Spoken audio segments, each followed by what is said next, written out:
In 1989, a 4-year-old girl was rushed to a Texas hospital. An artery in her leg was completely severed. The little girl died shortly after arrival. Medical investigators believed the leg wound was no accident.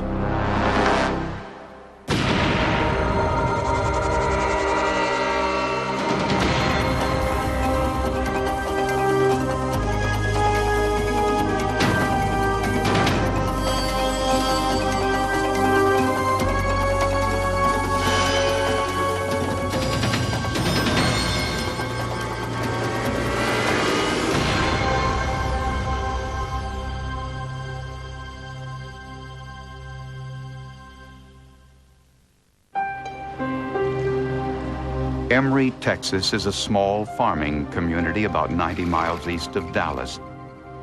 With a population of less than 1,000, life is simple here. Peaceful and quiet. In 1988, Debbie Lovelace and her 2 daughters from a previous marriage, Amy and April, moved in with John Miller. He too was divorced and worked in the construction industry. My marriage with John was good. He was a very good man. Took care of me and the kids real well.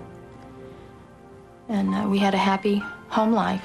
We had a lot of fun together. The children, we did a lot of things with the children. We didn't leave them home when we went somewhere, so we took them with us. And had a family, a very close-knit family, really. John, Debbie, and the 2 girls moved onto a 5-acre farm just a few miles outside of town. It was complete with a house, barn, horses, and family pets. And for the children, freedom to roam and play among the beauties of nature. 4-year-old April loved living on a farm. She loved to play outside. She loved, being outside, and she liked to climb trees a lot. So I had a time keeping her out of trees. She was just bubbly. I mean, she was just full of life. She just got into everything. She's always running. I don't think she knew how to walk. She just ran everywhere. Just a bundle of fun. Just after Christmas, on January 4th, 1989, the couple's older daughter Amy headed for school. April went outside to play. Debbie did her chores. John was working on an old building on the corner of the property. Around noon, Debbie called for April to come home for lunch, but there was no response. Then John came running towards the house carrying April, who was bleeding profusely from a severe leg wound. She didn't have any clothes on, and I couldn't do anything but scream. I was hysterical. I mean, I was just, because she was just black and blue all over, and I could see it at a distance, and it was just, it was horrible. Her right leg fell open, and there was a large gash in it all the way to the bone. I knew that this was a serious, very serious wound. When she had already bled out, she has a very small amount of time in which to get help and survive. Even though John was a trained paramedic, there was little he could do. April had lost too much blood. The 4 by 6-inch gash in April's leg had torn away a large portion of her femoral artery. It was just that, it was like that whole section of her leg was just gone. It was just like it had been ripped out.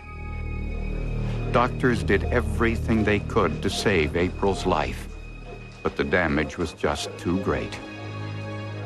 And it was just, she had went through too much, and she went into a second shock. And she just couldn't make it. 4-year-old April died on the operating room table. John told police that he found his stepdaughter nude under a tree and bleeding profusely from a leg wound. According to John, April said, "The dogs did it." The sheriff ordered an autopsy. The suspicion was murder.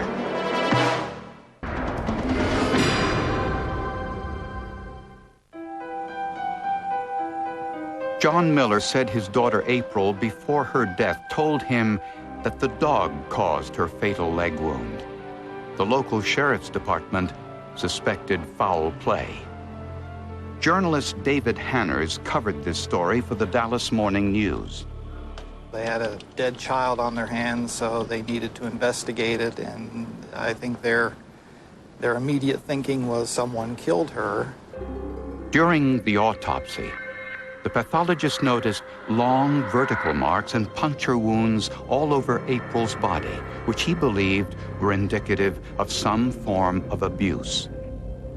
And he saw no indication that April's leg wound was caused by a dog, since the wound did not have the jagged edges often seen in animal bites. The wound was cleanly cut, and the pathologist concluded it had been made by a knife. His finding was that April had been murdered. As John and Debbie returned from April's funeral service, they faced a full-scale investigation. The police were everywhere. I don't know exactly how many, but there was people everywhere, walking everywhere and going through the house and walking everywhere outside. I said, what's going on? What are you doing? And they told me then that it was a investigation, into the death of April. They felt like that dogs couldn't have done that to her. It was very scary. I couldn't figure it. I couldn't understand how somebody could have come and done that. Police found April's blood on a fence post and some leaves, but found no other outward signs of any dog attack. There were 3 dogs on the property. 2 belonged to the family, the 3rd belonged to a neighbor. None of the dogs had shown any hint of violence before. In the couple's home, investigators found paraphernalia allegedly linking the couple to the occult. They thought maybe the cutting of April's leg was a bloodletting ceremony for a cult, and that's why she died, or that's why this was done. And that was one theory that they investigated heavily. Police also collected an electric curling iron, thumbtacks, and push pins, items suspected of causing the scratch marks and puncture wounds on April's body. Next, they asked the couple repeatedly for the knife. We were grilled for hours about the knife that was supposedly had made the cut on her leg. Did I have the knife? Where was it?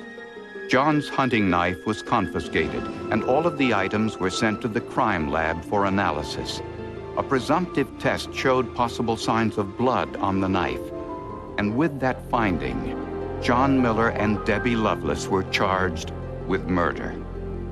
The visions that it evoked are just horrendous, of them holding this little girl down, gashing her leg with this knife, cutting out a large chunk of skin and artery with this knife, and then whacking her repeatedly with this curling iron, and then sticking little push pins in her.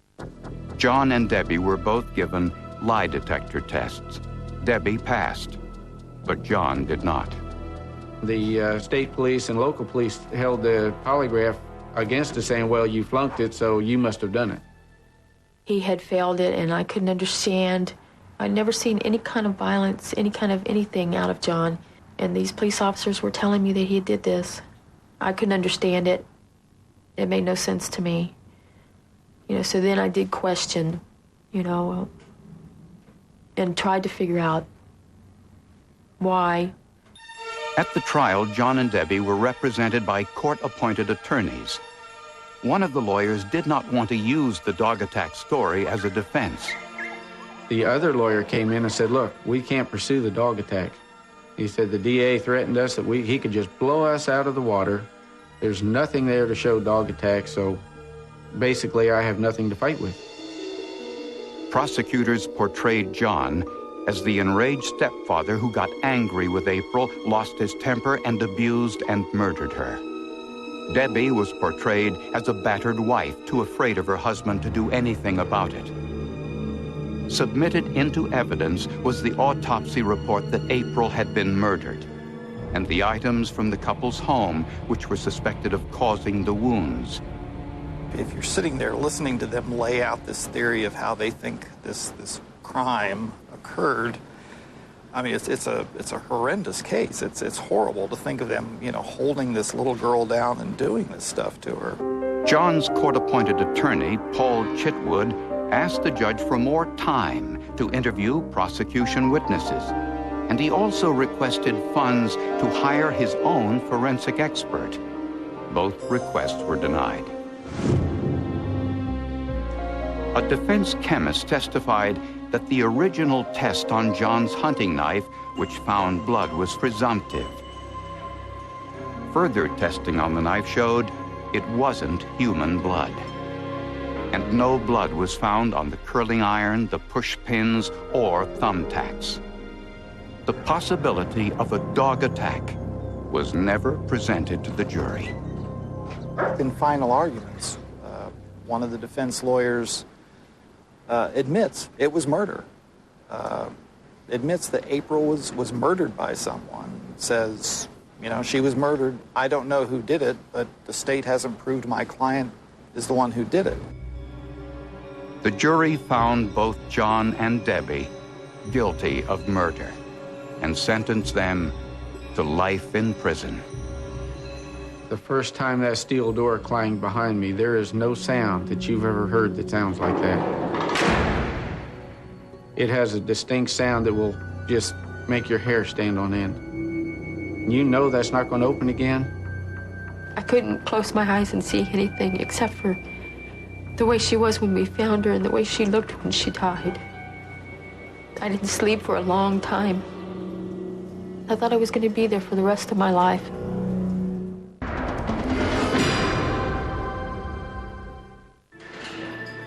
I had started fighting the day I got in. I had already written to Centurion Ministries, I'd written to the governor, I'd written to the lieutenant governor, I'd written to congressmen. You know, I spent more money on stamps than I probably could have had a pretty good meal on it.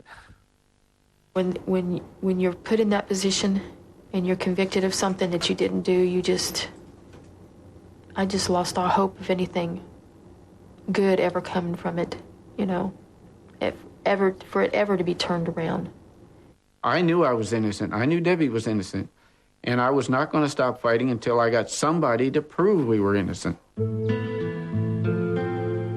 As the years passed in prison, Debbie Loveless and John Miller's first concern was for their older daughter, Amy, who was living in foster care. The other concern was finding a way to prove their innocence. You know, I never knew innocent people went to prison or were convicted for something they didn't do. And I guess I was naive and stupid thinking that it didn't happen. And then when it did, I couldn't believe it. Because I was innocent and they were saying I was guilty. John and Debbie maintained that April was playing outside and was unclothed because it was a warm day. They believed that one of the dogs attacked April while she was playing.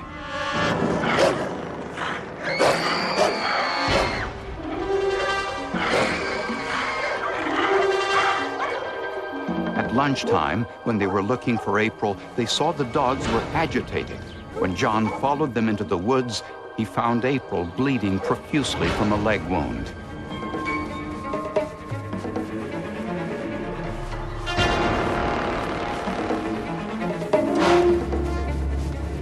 John said April told him that the dogs did it before she lapsed into unconsciousness. But the pathologist who performed the autopsy ruled the death a homicide. Attorney Robert Ardis was assigned to handle the couple's appeal. Robert Ardis is one of those attorneys that renews your faith in the legal profession. He has a good heart. He won't stop digging until he gets where he thinks he ought to be. While in the courthouse, sifting through the evidence, Ardis found a box containing hundreds of photographs of April's wounds. Most were autopsy photos, which had been shown to the jury at the trial. But he also found another set of photos taken just after April entered the emergency room. These were photos that had not been shown to the jury, and it wasn't clear whether John and Debbie's original defense lawyers had even seen them. When Artis compared the two sets of pictures, he made a startling discovery. The pictures of April's leg wound were different. The pictures looked like that a dog had been involved in this death. Artis sent the photos to a forensic pathologist at the Southwestern Institute of Forensic Science in Dallas. After studying the photos, he said that this child had been attacked by a dog. He said, I can tell you, yeah, it was something with canine teeth. What we were able to show, how a dog's teeth would just overlay exactly on the puncture wounds around where the place had been taken out of her leg. Dr. Dennis Asen is a forensic odontologist and agrees that animal bites are often difficult to identify. He says that many animal bites don't look like bite wounds at all because animals often tear the flesh rather than biting it. When you have an injury pattern to determine whether it's a bite mark or not, you need to look at the entire situation to see what other clues and evidence there might be. Is this truly a bite mark or not? But if dogs had caused April's leg wound, why didn't the original pathologist see this? The answer was obvious. The wound looked different at the autopsy because it had been cleaned and trimmed with a scalpel while the surgeon attempted to repair the wound and save April's life. When you go into surgery, the wound in this particular instance was very jagged, very uneven, and the surgeon, using a scalpel, will go in and clean the wound up, and they will peel back and get back into fresh tissue there. And the new team of pathologists noted that many of the scratch marks on April's back consisted of 4 parallel lines, lines corresponding with the 4 nails of a dog's forefeet. Here was a paw print. Here was another paw print. I'm told that as long as the person is alive, those particular bruises that had the print of a paw there would not show up. But when she was on her back in the operating room and died on the operating table, then the blood puddled in those places, and it made it very apparent when you looked at them that here was a paw print. There was now hope for a new trial. After spending 5 years in prison for the murder of their daughter April, John Miller and Debbie Loveless finally had forensic evidence to corroborate their story. That one of the dogs on their property had attacked and killed April. Their new attorney, Robert Artis, also uncovered a written deposition from a woman who had witnessed the dogs on John and Debbie's farm attack 3 different people on 3 separate occasions. She pointed this out to the sheriff. So the sheriff said, oh, they were just playing. But the woman wasn't called to testify at the original trial. Armed with this new evidence, Artis requested a new trial. His argument that John Miller and Debbie Loveless did not have adequate counsel at their original trial. Ironically, John Miller's original defense attorney, Paul Chitwood, agreed. Well, he was pissed off. Nobody likes to be told that they did a bad job officially, and ineffectiveness of counsel basically says that. Although Paul Chitwood is now deceased, he testified on behalf of John and Debbie at a pretrial hearing, reminding the court he requested and was denied access to the prosecution witnesses before the trial and was denied funds to hire an independent forensic expert to analyze the evidence. He had always felt that they were not guilty of the crime they were charged with. The prosecutor's office would not comment on the allegation that some of the photographs in this case might have been withheld from the original defense team. In 1993, a judge dismissed the case against John Miller and Debbie Loveless, citing overwhelming evidence in the couple's favor. After 5 long years, they were finally released from prison. It was a very poor investigation by law enforcement. They didn't buy the dog attack theory. They didn't look into it. I couldn't believe it. It was scary because I had been this place for almost 5 years, you know, and I can't even explain it. I don't think there's words to happiness that I was going home and I was going to see Amy. The stress and strains of incarceration took its toll. After they were released from prison, Debbie and John separated. I lost 5 years with my son, with Amy, and with Debbie. You know, they were gone. Debbie was gone. She'd found somebody else, you know, because of trying to get help, and she was gone. So as far as, yes, I was walking out of prison, but my life had basically been destroyed already. A bad investigation aided by bad science really was kind of frightening to me. This could have happened to you know, any of us. Just the injustice of everything that was done. You know, how they crucified us for something that we didn't do. And